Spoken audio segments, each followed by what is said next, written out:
right, you guys, it's episode 90 of Inner Demons. And like always, I'm going to get straight to it. So, episode 90, and we're almost at 100.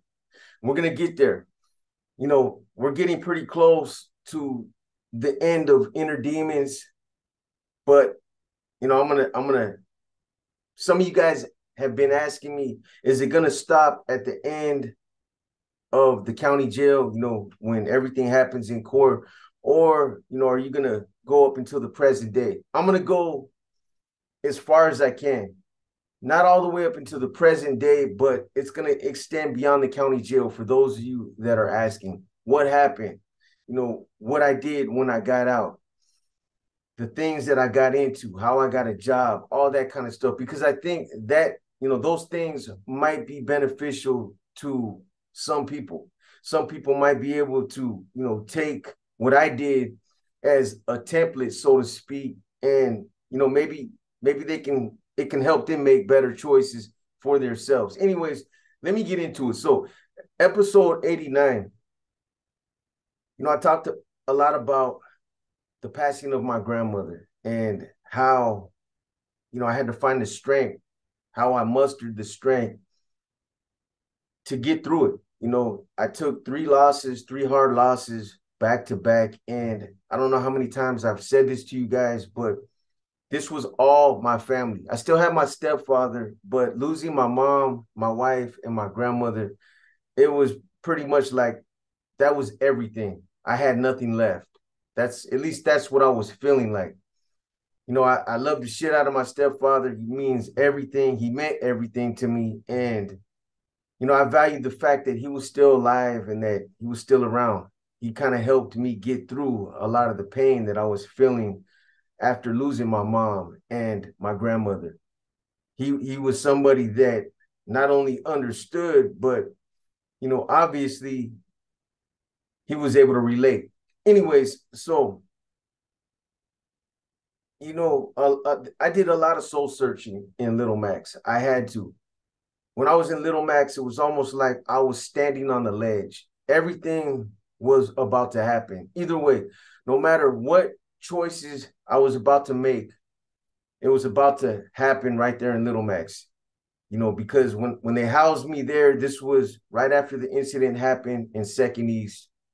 And I told you guys, when that happened, I knew that it was over. As far as, trying to explain my loyalty, trying to, get back on good graces with the fellas, that shit was over.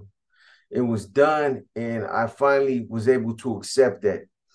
Now here I am in Little Max, and the case is starting to heat up. People are starting to drop out. People are starting to get busted. And my case, it had already went through the California Supreme Court, and it was back on track. So it was back in court. Anyways, I had to do a lot of soul searching because not only did I have to really dig deep down inside and ask myself what I was going to do as far as, my case, but I also had to find a way to find the strength to keep on pushing after losing, after accepting those losses. So Little Max, that's when I really had to ask myself what I was going to do, what direction I was going to move in. And, again, I was kind of forced to make a decision because it was that time. And up until that point, I always tried to, I tried to think about it. I tried to think about it when I was in the observation cell, and before I landed in Little Max. But it's almost like every time it would pop in my mind, I just pushed it out because I wanted it to go away. It was something that I didn't want to deal with. It was something ugly that I had to accept. No matter what, it wasn't going to go away. There was times where I felt like I wish I could just disappear or, rewind the tape and do it all over again. But that wasn't going to happen. So, I had to deal with the situation. And I'm gonna tell you guys something that I didn't even put this in my book. It was because it was personal to me at the time. And I'm not gonna say I felt ashamed about it, but it was just something that I didn't feel the need to put it in the book at that time. When my grandmother passed away, I went through all the different emotions like I did with my wife and my mom. I was mad. I felt abandonment. I felt, on one hand, I felt like she was in a better place. I went through all the emotions, all the way down the line. But when I was there, on that tier, Turtle was there. Obviously, he's in his cell. Nobody can see, we can't see each other. We're all neighbors, but I don't know what the fuck he's doing half the time when he's in his cell. He doesn't know what I'm doing. But, after the loss of my grandmother, at one point, one day, and I'm not a religious person. I've never I've never really been religious. It's just something that I've never gotten into religion. I've never asked God for anything. I never used to go to church. I only read the Bible really for educational reasons. But when I was back there and I had to spend a lot of time thinking about my future, what was going to happen, the things that I was going to have to deal with. There was one day where I actually got down on my knees and prayed. And I don't care what people think about it. People can say what they want about it.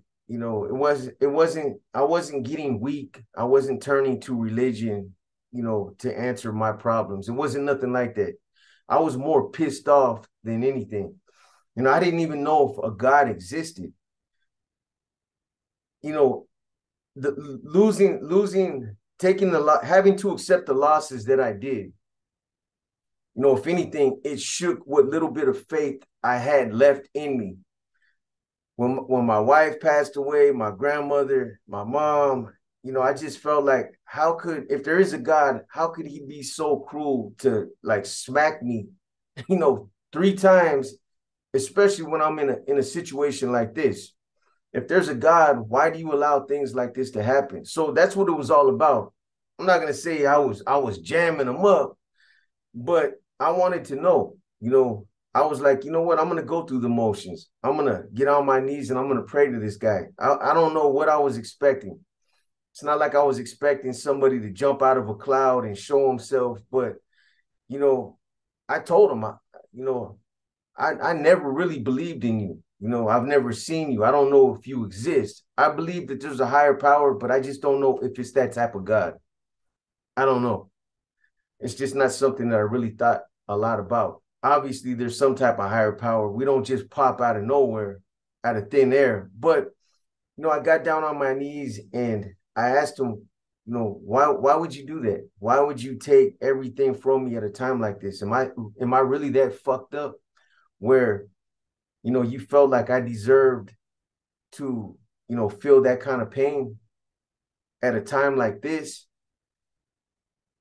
And then I went into other things that I wanted to know. If he existed, why do you allow babies to suffer? Why do you allow the things that go on in this world to go on?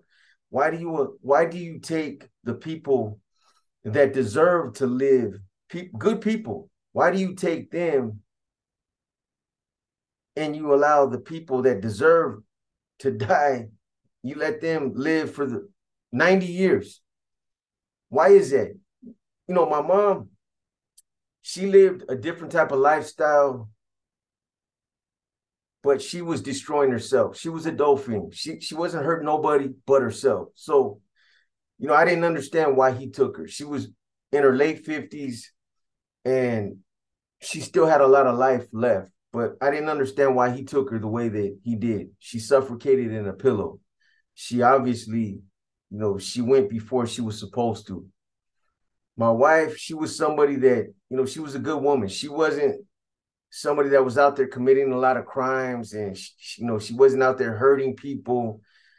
She wasn't caught up in that kind of mischief. Everybody has, a good side and a bad side about themselves, but she was a good person. She didn't deserve to die at 40 years old. My grandmother, on the other hand, she lived a long, happy life for the most part. She was 90 years old.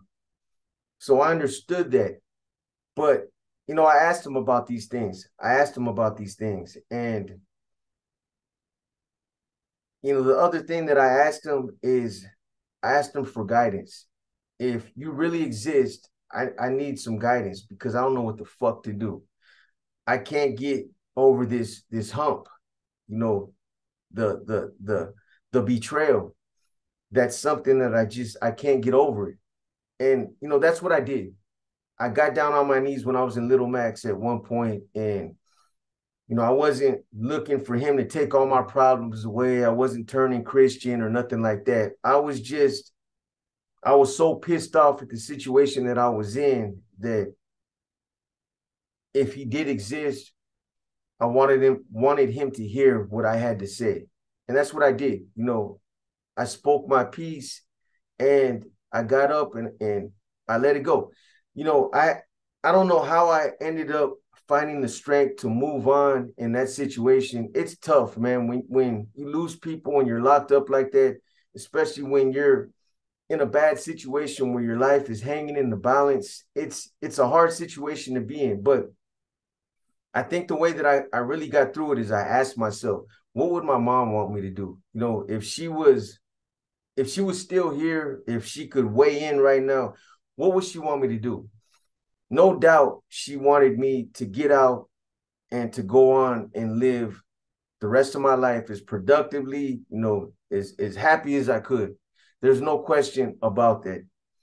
As far as Vicky, one of the things that she used to always tell me when she was, when I was still out, we were together when I was out, she would always tell me, Boxer, when I pass away, it's okay to move on and get into another relationship. And I used to tell her when she used to talk like that, man, quit talking to me about that. I'm not thinking about being in no other relationship with anybody. There's nobody that comes after you. But she used to always tell me that, look, the reality of it is I'm going to pass away. I got lupus. I'm not going to live for forever. You're going to outlive me. I just want you to know that it's okay. It's okay to move on when I do pass away. So I already knew what she wanted. I already knew that she would want to see me get out and get back in another relationship and go on with life. So, at some point, that's what I did. I had to pick myself up, dust myself off, grab my shit, and keep it pushing. And that's what I did. Time made it easier for me to deal with those losses. I wasn't going to keep my head hung and, harp on it and throw a pity party. I had to deal with it. It's part of life. Unfortunately, death is something that is hard for all of us to understand. We all deal with it in our own different ways. But I knew that I had to get through it. So, I did a lot of soul searching in Little Max. And again, I had to ask myself, I had to confront the issues that I had been pushing out of my mind. What are you going to do? What are you going to do? What choices are you going to make? You're going to have to make some choices, and you're going to have to either go left or go right. And whatever way you choose to do, or whatever you choose, whichever direction you choose to push off in, you got to be committed to it, because both directions come with there's a lot that comes with each one. If I decide to just hunker down, go through the motions of court, go in there, watch them bury me, because they were going to bury me. There's no question about it.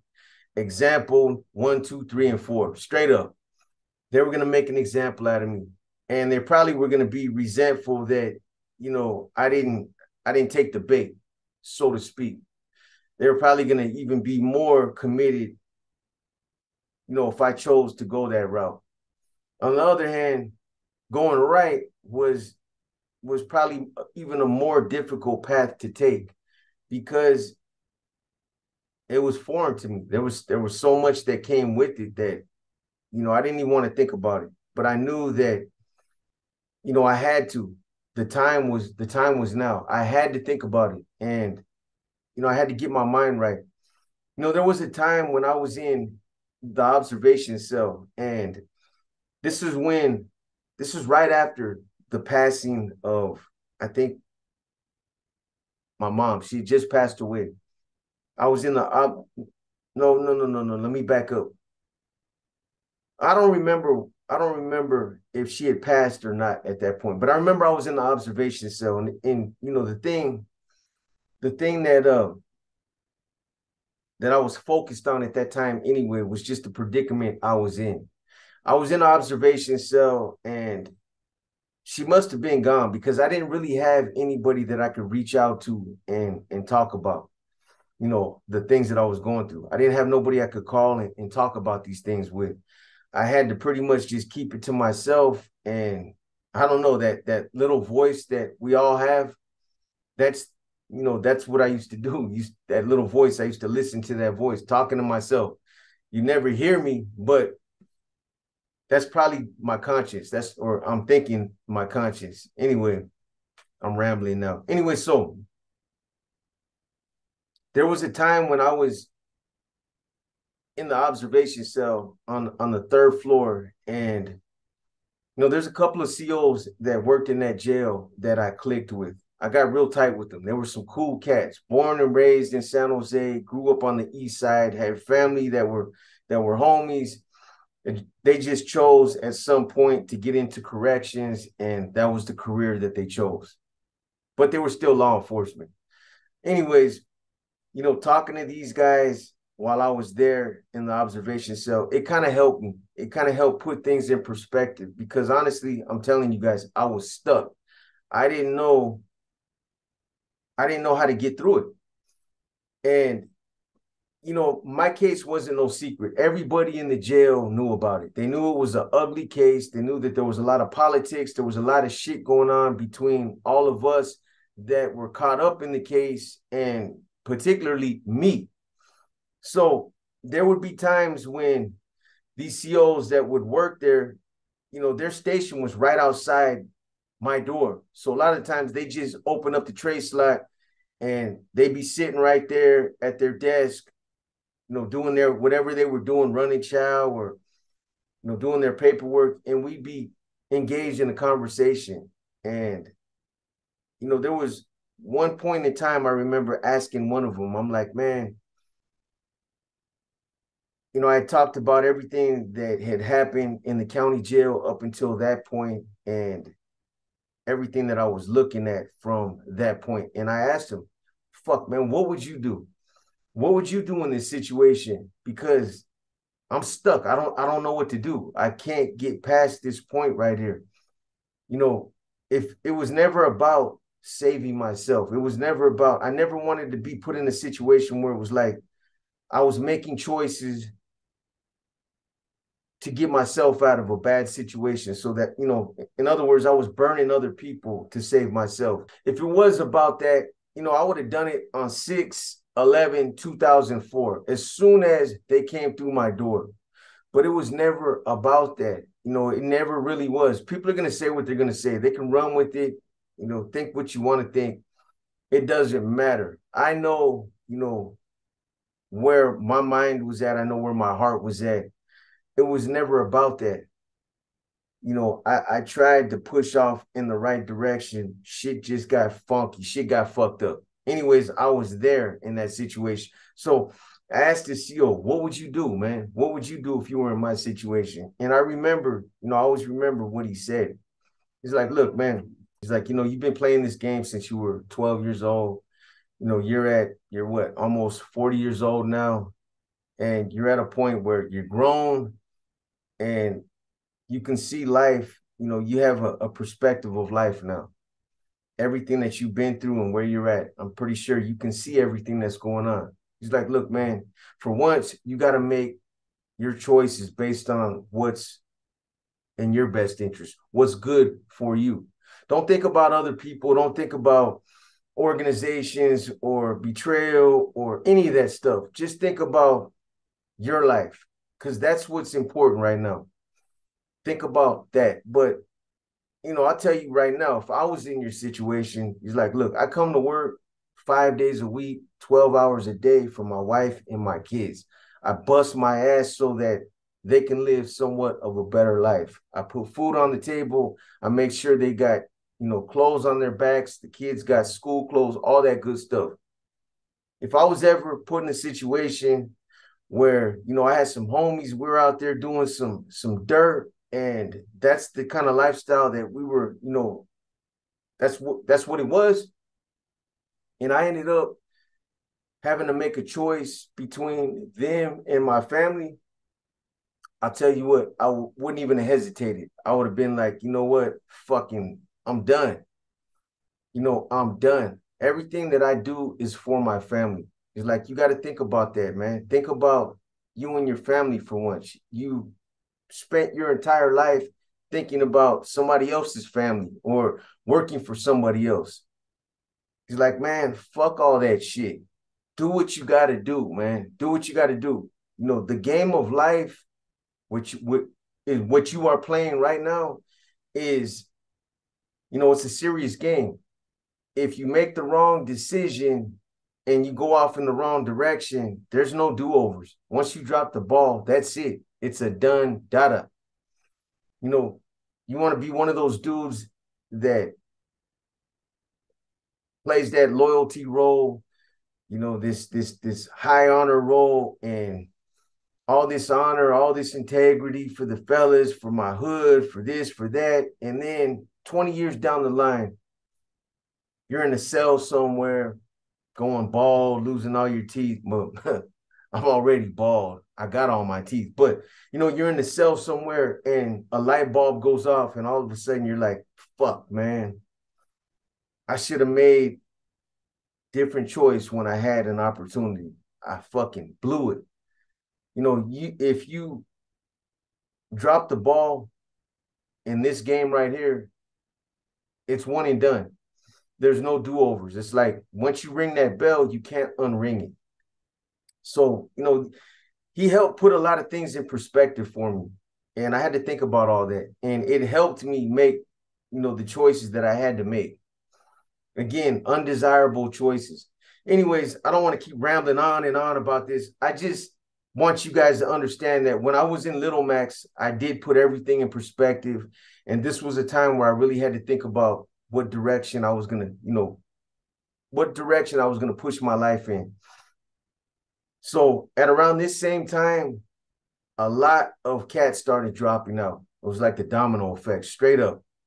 You know, Charlie Campa was an NF member that was, you know, had a regiment out there by Hollister, South County, I think that's what they call it. Morgan Hill, all out there. Gilroy, he ends up dropping out. He was the regimental commander for his regiment. So that was a pretty big thing. You know, a lot of the cats that got hemmed up in his indictment, I'm sure they were worried when he dropped out. Then you had Sammy Ramirez, Wino from San Jose, another regimental commander for a different regiment. He dropped out. Another NF member. So I'm sure there was a lot of people that were working for him or under him that were also worried in that county jail. You had those two that dropped out, and then after they dropped out, they just came in droves. You know, there was so many cats that were cooperating and catching that bus that I've said it before, man. You had motherfuckers hanging off the bumper, on top of the bus, hanging out the windows. Like, you know, it got to a point where I'm sure the district attorney and Livingston, you know, the cop that spearheaded all these indictments and all these cases, I'm sure it got to a point where they were like, hold the fuck up. Like, everybody can't fucking cooperate. Some fucking body got to go to prison. I mean, goddamn, you know what I'm saying? That's how bad it got. That's how many people started checking in. It was like damn near his whole regiment, damn near his whole regiment. Same thing, Lencho's regiment. Lencho was a target. I don't believe. Well, let me say this. I honestly believe that they approached Lencho. I think they approached everybody in that county jail. But I think Lencho was too stubborn at that time to make that choice. I can almost see it playing out And Lencho was probably like, wanting to call all the shots and, want special treatment or want this or want that. He probably had all kind of crazy requests that they were like, you know what, we're not fucking with you. I honestly believe that. Not just because I don't like the dude, but, they did approach damn near practically everybody that was involved in these cases. A lot of cats had a lot to lose. Others didn't really have that much to lose. And I believe that's the reason why they didn't check in. Anyways, you had all these cats that were coming to the other side now from all these different regiments. Now, Lencho's second in command, a cat named Shorty, I forget his name, his real name. It's right on the tip of my tongue. Anyway, his second in command, which was another NF member, he dropped out. So, these cases were pretty much, everybody that got caught up in these cases, they were pretty much done deals. I'm sure everybody that was either, that got indicted, anybody that was any kind of way associated with these cases, they were worried when all these cats started dropping out. I was in Little Max when a lot of these dudes started coming over to South Max. Then I heard they were hitting Third Max, and they were putting a lot of them up on the 5th floor. You had Chino from Mountain View was another one. Apparently he ended up, and Chino, if you're watching, everybody knows this. It's old news already, my boy. So, and I got nothing but love for you. But apparently, Chino, they approached him before he hit the county jail. He ended up dropping out. He agreed to cooperate. So he went into the county jail as if he was active, went on the 4th floor, got up there, intercepted a bunch of hot kites, and then dipped out. It's like they coordinated. It was a cold move that he did, man. But hey, he did what he had to do for himself, and that's on him. But my point is there was a lot of cats that were falling off at that time, and these cases started to heat up. Anyways, the other case that I told you guys about, the Palmas case, that case was something that was starting to heat up as well. These guys had been in the county jail for about a year, and again, these were youngsters. These were youngsters from San Jose. I didn't know none of them, but there was a couple of individuals from my regiment that did know, these youngsters that grew up with them, and they were cooperating as well. So, in the next episode, I'll be talking about Palomas in that case and how it played out. And that's basically when everything kind of started from that point on right there. But anyways, I at least just wanted to get out a short Inner Demons for you guys. It's been about a week since I put the last one out. I wanted to get something out. The next one will be a banger. Trust me. There's going to be a lot of things that I'm going to start talking about that I'm not in a hurry to talk about, but I'm going to talk about them. Anyways, with that being said, I'm going to go ahead and cut this one right here. I got another story.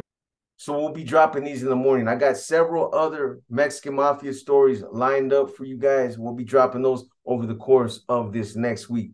Anyways, for those of you that are still wanting to get in the Thanksgiving Day raffle, the giveaway, we're going to be doing that sometime next week. Not holding the raffle or the giveaway, but we're going to be talking about it. We'll run a live and we'll go over everything so you guys know, what's involved, how to get involved in that, or how to put your name in it so that you can be a potential winner and all that good stuff. Anyways, with that being said, I'm going to go ahead and get up out of here. I hope you guys enjoyed this episode of Inner Demons, episode 90. Damn, with that being said, this your boy B, and I'm out.